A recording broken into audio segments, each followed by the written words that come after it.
5 ತಿಂಗಳಲ್ಲಿ ಒಂದು ಎಷ್ಟು ದಿವಸದಲ್ಲಿ ನಿಮ್ಗೆ ಒಂದು ರಿಸಲ್ಟ್ ಅನ್ನುವಂಥದ್ದು ಸಿಕ್ಕಿತು?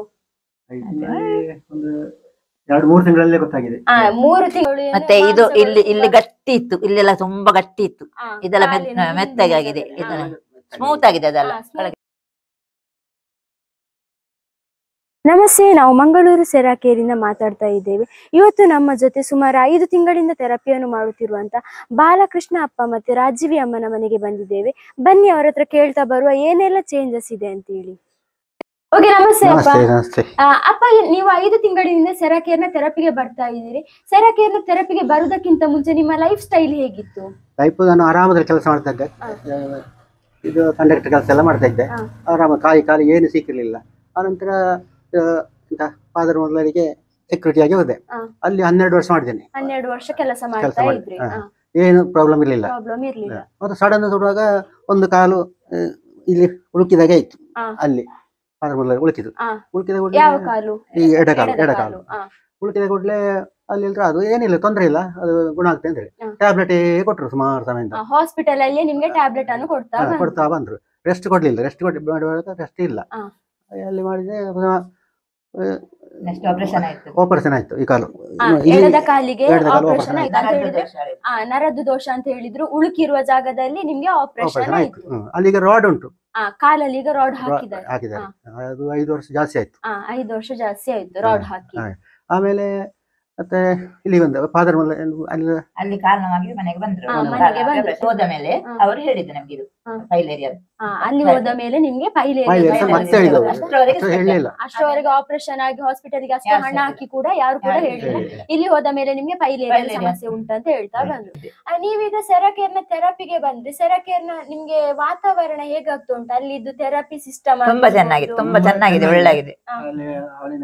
ಅಲ್ಲಿಗೆ ನೀವು ಬರುವಾಗ ನಿಮ್ಗೆ ಯಾವ ರೀತಿ ಅನಿಸ್ತು ಅಂತ ಹೇಳಿದ್ರೆ, ಫಸ್ಟ್ ದಿವಸ ಅಪ್ಪನನ್ನು ಕರ್ಕೊಂಡು ಸೆರಾ ಕೇರಿಗೆ ಬಂದಾಗ ಅಲ್ಲಿ ಎಲ್ಲರನ್ನು ನೋಡುವಾಗ ನಿಮ್ಗೆ ಏನಂತ ಆಯ್ತು? ಇಲ್ಲ, ಚೆನ್ನಾಗಿದೆ. ನಮ್ಮ ಹತ್ರ ಖುಷಿಯಲ್ಲಿ ಒಳ್ಳೆ ನೋಡಿದ್ರಲ್ಲ, ಎಲ್ಲ ಖುಷಿ ಆಯ್ತು. ಸುದೀಶ ಮೇಡಮ್, ಸುಷ್ಮಿತಾ ಮೇಡಮ್ ಅವ್ರು ಫಸ್ಟ್ ಸೇರಿದ್ದು ಕೂಡ ಟ್ರೈನಿಂಗ್ ಆಗ್ತಾ ಮಾಡ್ತಾ ಇದ್ರು. ಅವ್ರು ಸಹ ಖುಷಿಯಲ್ಲಿ ಮಾತಾಡಿ ನಮ್ಗೆ ಒಳ್ಳೆ ಆಯ್ತು. ಎಲ್ಲರೂ ಸಹ ಮಾತಾಡಿ ನಮ್ಮ ಹತ್ರ. ಅಪ್ಪನಿಗೆ ನಡಿಲಿಕ್ಕೆ ಆಗ್ತಿರ್ಲಿಲ್ಲ, ಆದ್ರೆ ಅವರನ್ನು ಎತ್ತಿಕೊಂಡು ಕೈ ಹೆಗಲ ಮೇಲೆ ಹಾಕಿಕೊಂಡು ಕರ್ಕೊಂಡು ಬರ್ತಾ ಇದ್ರಿ. ಅಪ್ಪ ಅಲ್ಲಿ ಥೆರಪಿ ಮಾಡ್ತಾ ಬರುವಾಗ ಅವರಿಗೊಂದು ಎಷ್ಟು ದಿವಸದಲ್ಲಿ ಚೇಂಜಸ್ ಎನ್ನುವಂಥದ್ದು ಕಾಣ್ತಾ ಬಂತು? ಥೆರಪಿ ಮಾಡಿ ಬರುವಾಗ ಸಾಧಾರಣ 40 ದಿನ ಒಳ್ಳೆ ತುಂಬಾ 20 ದಿನ ಹೆಚ್ಚು ಕಡಿಮೆ ಆಗಿದೆ. 20 ದಿವಸದಲ್ಲಿ ನಿಮ್ಗೆ ಚೇಂಜಸ್ ಗೊತ್ತಾಗ್ತಾ ಬಂತು. ಏನು ಚೇಂಜಸ್ ಗೊತ್ತಾಯ್ತು? ಫಸ್ಟ್ ಅಂತ ಹೇಳುವಾಗ ನೀವು ಯಾವ್ದಾದ್ರು ದಪ್ಪ ಕಡಿಮೆ ಆಗಿದೆ, ದಪ್ಪ ಕಡಿಮೆ ಆಗ್ತಾ ಬಂತು. ಇನ್ನು ಯಾವ್ದಾದ್ರು ಸಪೋರ್ಟ್ ಅನ್ನು ಹಿಡ್ಕೊಂಡು ನಡಿಬೇಕಾಗ್ತಿತ್ತು ಅಂತ ಹೇಳಿದ್ರೆ, ಅಮ್ಮಂದಾಗಿರ್ಬೋದು ಅಥವಾ ಬೇರೆ ಯಾರ್ದಾದ್ರೂ ಸಪೋರ್ಟ್ ಹಿಡ್ಕೊಂಡು ನಡಿಬೇಕಾಗ್ತಿತ್ತು. ನಿಮ್ಗೆ ಒಬ್ರಿಗೆ ಹೋಗ್ಲಿಕ್ಕೆ ಆಗ್ತಾ ಇರ್ಲಿಲ್ಲ.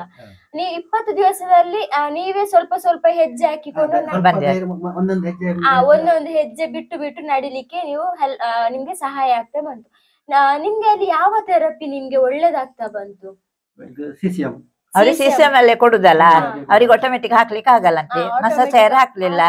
ಮತ್ತೆ ಥೆರಪಿ ವೈಬ್ರೇಷನ್ ಮಾಡುವಾಗ ಇದು ಕೊಟ್ಟಿದ್ದಾರೆ, ಹೊರಗೆ ಬೆಲ್ಟ್, ಕಾಟನ್ ಬೆಲ್ಟ್ ಹಾಕಿ. 5 ತಿಂಗಳಲ್ಲಿ ಒಂದು ಎಷ್ಟು ದಿವಸದಲ್ಲಿ ನಿಮ್ಗೆ ಒಂದು ರಿಸಲ್ಟ್ ಅನ್ನುವಂಥದ್ದು ಸಿಕ್ಕಿತು? 2-3 ತಿಂಗಳಲ್ಲೇ ಗೊತ್ತಾಗಿದೆ. 3 ತಿಂಗಳಾಗಿದೆ. ಬಿಟ್ಟು ಜ್ವರ ಬರುವಾಗ ಪೂರ ಅಪ್ಸೆಟ್ ಆಗ್ತಾರೆ, ಆಮೇಲೆ ಚೇಂಜ್ ಆಗ್ತಾರೆ. ಈಗ ನಿನ್ನೆಯಿಂದ ಸ್ವಲ್ಪ ಹುಷಾರಿದ್ದಾನೆ, ಮೊನ್ನೆಯಿಂದ ಈಗ ತುಂಬಾ ಹುಷಾರಿದ್ದಾರೆ. ಈಗ ಕಾಲು ದಪ್ಪ ಕಡಿಮೆ ಆಗಿದೆ ಅಲ್ಲ?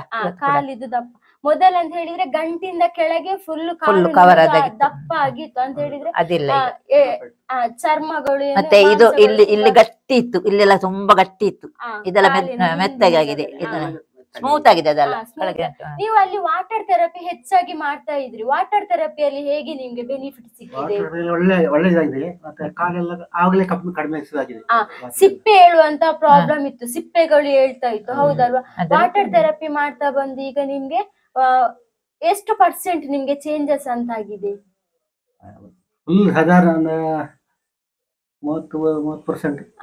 ಒಂದು 100ರಲ್ಲಿ 30% ಅಷ್ಟು ನಿಮ್ಗೆ ಇಂಪ್ರೂವ್ಮೆಂಟ್ ಅನ್ನುವಂಥದ್ದು ಸಿಗ್ತಾ ಬಂದಿದೆ.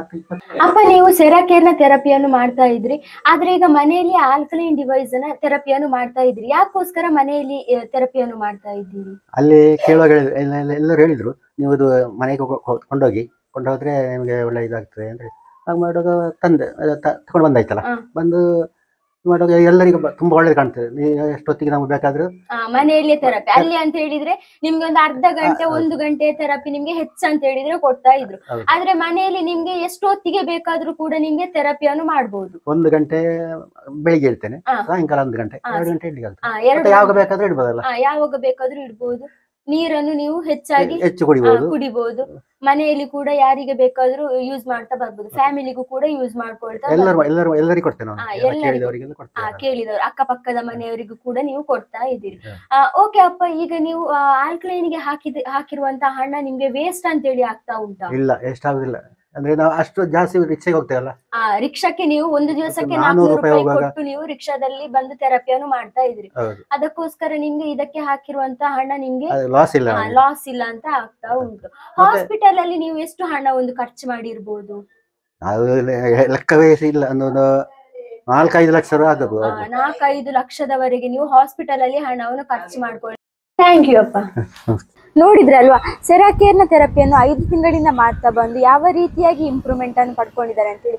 ನಿಮಗೂ ಕೂಡ ಅದೇ ರೀತಿಯಾಗಿ ಚೇಂಜಸ್ ಬೇಕಾದ್ರೆ ನಮ್ಮ ಸೆರಾಕೇರ್ಗೆ ವಿಸಿಟ್ ಮಾಡಿ. Thank you.